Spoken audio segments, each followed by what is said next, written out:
কওমি মাদ্রাসার শিক্ষা ব্যবস্থা এমন যেখানে ব্যক্তি, সমাজ ও রাষ্ট্র পরিচালনার সব বিষয়ের মৌলিক ও বিস্তারিত একাডেমিক পাঠ দান করানো হয়। ইবাদত, অর্থনীতি, বিচার মামলা, রাষ্ট্রনীতি, রাজনীতি, পরিবার নীতি, পৌরনীতি ও উত্তরাধিকার সহ যাপিত জীবনের সব বিষয়ে সুন্দর ও সঠিক দিক নির্দেশনা কওমি মাদ্রাসার সিলেবাসে অন্তর্ভুক্ত। কোরআন হাদিসের একাডেমিক শিক্ষা ও প্রায়োগিক চর্চার যত পদ্ধতি পৃথিবী জুড়ে চালু আছে তার একটি কার্যকরী ও ব্যাপক সফল পদ্ধতির নাম কওমি শিক্ষা ব্যবস্থা। আরব বিশ্ব, ইউরোপ, আমেরিকা, আফ্রিকা, অস্ট্রেলিয়া সহ পুরো দুনিয়ায় এই শিক্ষা ব্যবস্থার শাখা প্রশাখা পাওয়া যায়। এটা কওমি শিক্ষা ব্যবস্থার সফলতার বড় প্রমাণ। সম্প্রতি প্রবাসী সাংবাদিক ইলিয়াস হুসাইন এক অনুষ্ঠানে কিছু অবাস্তব, অসত্য ও অজ্ঞতাপ্রসূত প্রশ্ন তুলে মাদ্রাসা শিক্ষা ব্যবস্থা ও আলেম ওলামাদের প্রতি তীব্র তুচ্ছতাচ্ছিল্য প্রকাশ করেছেন। ইলিয়াস হুসাইন অভিযোগ তুলেছেন, মাদ্রাসায় অর্থনীতি পড়ানো হয় না, কোরআনে অর্থনীতি সম্পর্কে কিছু বলা হয়নি, আলেমরা কোরআনের অর্থ জানে না। বাংলাদেশের আলেম সমাজ ইলিয়াস হুসাইনের এই মিথ্যাচারের তীব্র প্রতিবাদ জানিয়েছে, সামাজিক যোগাযোগ মাধ্যমে তীব্র ক্ষোভ প্রকাশ করেছেন। ইলিয়াস হুসাইন একজন সাহসী সাংবাদিক। আওয়ামী লীগের জুলুম, খুন, গুম, দুর্নীতির বিরুদ্ধে লড়াই করেছেন। বিদেশে বসেও এমন কিছু রিপোর্ট জাতির সামনে তুলে ধরেছেন যার মাধ্যমে সেসব মামলার মুখোশ খুলে গেছে। ইসলামপ্রিয় মানুষের প্রতিও তার আবেগ, ভালোবাসা প্রকাশ পেয়েছে। কারাবন্দী আলেমদের মুক্ত করতে তিনি চেষ্টা করেছেন। এসবের জন্য তিনি প্রশংসা পাওয়ার যোগ্য। কিন্তু কওমি মাদ্রাসার শিক্ষা ব্যবস্থা নিয়ে তার করা অভিযোগগুলো মিথ্যা, অবাস্তব। কোরআনে অর্থনীতির কথা নেই, এ কথাটি ডাহা মিথ্যা, সাংবাদিক ইলিয়াসের অজ্ঞতা বা মূর্খতা। তার কথার ভেতর পরিচ্ছন্নভাবে ইসলাম পূর্ণাঙ্গ ধর্ম, এ কথার অস্বীকার ফুটে ওঠে। সূরা ইউসুফে কৃষি অর্থনীতি নিয়ে আলোচনা আছে, সূরা কুরাইশে বাণিজ্য নিয়ে আলোচনা আছে, সূরা বাকারায় অর্থনীতি, সুদী অর্থনীতি নিয়ে আলোচনা আছে, সূরা লাইল, সূরা আলে ইমরান, সূরা নিসা, সূরা নূর সহ আরো অনেক সূরায় অর্থনীতি নিয়ে আলোচনা আছে।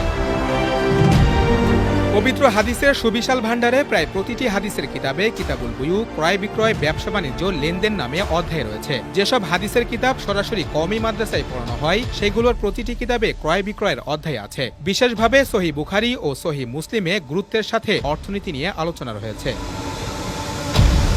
কওমি মাদ্রাসার সিলেবাসে ফিকহি অনেক কিতাব পড়ানো হয়। মাওলানা বা তাকমিল ডিগ্রি সম্পূর্ণ করতে হলে প্রতি বছর মাসালা ফতোয়ার ১-২টি কিতাব পড়তে হয়। এই কিতাবগুলিতে ইসলামী অর্থনীতি, আধুনিক অর্থনীতি বিষয়ে ধারাবাহিকভাবে ক্লাস হয়ে থাকে। এছাড়া তাকমিল বা মাস্টার্সের পর উচ্চতর গবেষণার ক্লাসগুলোতে স্বতন্ত্রভাবে আধুনিক ও প্রচলিত অর্থনীতি, আরব বিশ্বের প্রচলিত অর্থনীতি, ইসলামী অর্থনীতি নিয়ে বিশদ পাঠদানের পাশাপাশি গবেষণা হয়ে থাকে। বাংলাদেশের অনেক ব্যাংক, বিমা ও আর্থিক প্রতিষ্ঠানের বিভিন্ন পরিষদে আধুনিক ও ইসলামী অর্থনীতিতে পারদর্শী অভিজ্ঞ আলিমগণ কাজ করছেন। আর্থিক প্রতিষ্ঠানের প্রতিনিধি হয়ে তারা দেশ বিদেশের বিভিন্ন ট্রেনিং, সফর ও চুক্তি করছেন। শাহজালাল ইসলামী ব্যাংক লিমিটেডের শরিয়া সুপারভাইজারি কমিটির চেয়ারম্যান হিসেবে কাজ করছেন বিশিষ্ট ইসলামী অর্থনীতিবিদ ও গবেষক মুফতি শাহেদ রহমানী। এর আগে আল্লামা আব্দুল হালিম বুখারী রহমাতুল্লাহি আলাইহি একই পদে দায়িত্ব পালন করেছেন। ইসলামী ব্যাংক লিমিটেড ও সোশ্যাল ইসলামী ব্যাংক লিমিটেডের শরিয়া সুপারভাইজারি কমিটির চেয়ারম্যান হিসেবে দায়িত্ব পালন করছেন পটিয়া মাদ্রাসার সাবেক পরিচালক মাওলানা ওবায়দুল্লাহ হামজা। একই সাথে তিনি ফার্স্ট সিকিউরিটি ইসলামী ব্যাংক লিমিটেড ও এনআরবিসি ইসলামী ব্যাংক লিমিটেডের শরিয়া সুপারভাইজারি কমিটির সদস্য হিসেবেও দায়িত্ব পালন করছেন। পাশাপাশি সেন্টার ফর জাকাত ম্যানেজমেন্টের সদস্য হিসেবেও দায়িত্ব পালন করছেন।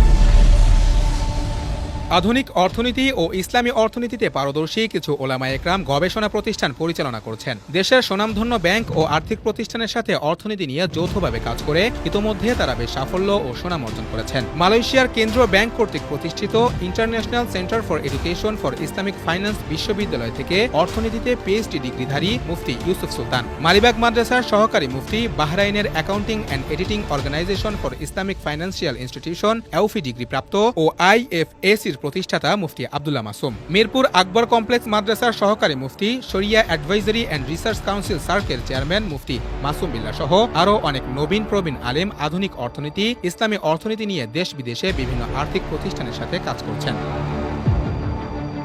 ইসলামী ব্যাংকিং পদ্ধতির ব্যাংকগুলোতে মুদারাবা, মুশারাকা, ওয়াকফ ডিপোজিট, মুরাবাহা, আমানত ইত্যাদি শব্দ ব্যাপক প্রচলিত। এসব শব্দ ইসলামী অর্থনীতিরই শব্দ। বর্তমান আধুনিক অর্থনীতি ইসলামী অর্থনীতি নিয়ে চলে। তাহলে ইসলামে অর্থনীতি নেই বা আলেম সমাজ অর্থনীতি নিয়ে পড়াশোনা করে না, এসব কথা বলা অবশ্যই নিজের অজ্ঞতা, মূর্খতা ও নোংরামির কুৎসিত প্রকাশ। বাংলাদেশের অনেক মাদ্রাসা থেকে মাসিক, পাক্ষিক, সাময়িক পত্রিকা বের হয়ে থাকে, যেমন মাসিক আল কাউসার, মাসিক আল আবরার, মাসিক মঈনুল ইসলাম, মাসিক আল জামিয়া, মাসিক আন নসিয়া ইত্যাদি। এসব পত্রিকায় প্রশ্নোত্তর বিভাগে দেশ বিদেশ থেকে অসংখ্য মানুষ ইসলামী অর্থনীতি, আধুনিক অর্থনীতি নিয়ে প্রশ্ন করেন। সুযোগ্য মুফতি সাহেবগণ এসব প্রশ্নের উত্তর দিয়ে থাকেন। যদি মাদ্রাসায় অর্থনীতি পড়ানো নাই হয়ে থাকে, কোরআনে যদি অর্থনীতির কোনো কথা বলাই না হয়ে থাকে, তাহলে আধুনিক অর্থনীতির এসব প্রশ্নের উত্তর তারা দিচ্ছেন কিভাবে? মানুষ তাদের কাছে প্রশ্ন পাঠাচ্ছেনই বা কেন? রাজধানী ঢাকা, চট্টগ্রাম, সিলেট, কুমিল্লা, নোয়াখালী, খুলনা, যশোর, বগুড়া, ময়মনসিংহ সহ দেশের অধিকাংশ শহর বিভাগে বড় বড় মাদ্রাসা রয়েছে। এসব মাদ্রাসার ফতোয়া বিভাগে আধুনিক ও ইসলামী অর্থনীতি নিয়ে বিশেষভাবে গবেষণা করা হয়। এসব মাদ্রাসার ইফতা বিভাগে গেলে যে কোনো ব্যক্তি মাদ্রাসায় অর্থনীতি পড়ানো হয় কিনা হাতে কলমে এ প্রশ্নের উত্তর পেয়ে যাবেন। বাংলাদেশের প্রধান সারির বেশ কয়েকটি জাতীয় দৈনিক পত্রিকায় ইসলাম পাতা আছে। এসব পত্রিকায় নিয়মিত অর্থনীতি, ইসলামী অর্থনীতি নিয়ে কলাম, প্রবন্ধ, মাসলা মাসাইল, গবেষণা প্রকাশিত হয়ে থাকে। দেশের প্রথিতযশা আলেম ও গবেষক মুফতিবৃন্দ অর্থনীতি নিয়ে এসব পত্রিকায় লিখে থাকেন। এসব তথ্য ও বাস্তবতা থেকে প্রমাণিত হল, সাংবাদিক ইলিয়াস হুসাইন কওমি মাদ্রাসার সিলেবাস সম্পর্কে কোনো ধারণা না নিয়ে, কোনো অনুসন্ধান না করে, কোনো যাচাই না করেই অভিযোগের বিষাক্ত তীর ছুঁড়েছেন, তুচ্ছ-তাচ্ছিল্য প্রকাশ করেছেন। অথচ এটা তার নিতান্তই অজ্ঞতা, পরিষ্কার মূর্খতা। ইলিয়াস হুসাইন ওলামা ইকরামের খেদমত, কৃতিত্ব, মেহনত, গবেষণা সম্পর্কে খোঁজ খবর না নিয়েই গুরুতর অভিযোগ উত্থাপন করেছেন। অত্যন্ত নিচুতার পরিচয় দিয়ে ওলামা ইকরামকে অযোগ্য প্রমাণের কুচেষ্টা করেছেন। অজ্ঞতাসুলভ বিদ্বেষ থেকে অভিযোগ চাপিয়ে দিয়েছেন পুরো কওমি সমাজের উপর। অথচ বাস্তবতা হলো, কওমি মাদ্রাসায় ইসলামী ও আধুনিক এসব বিষয় সর্বোচ্চ গুরুত্বের সাথে পড়ানো হয়, গবেষণা করা হয়।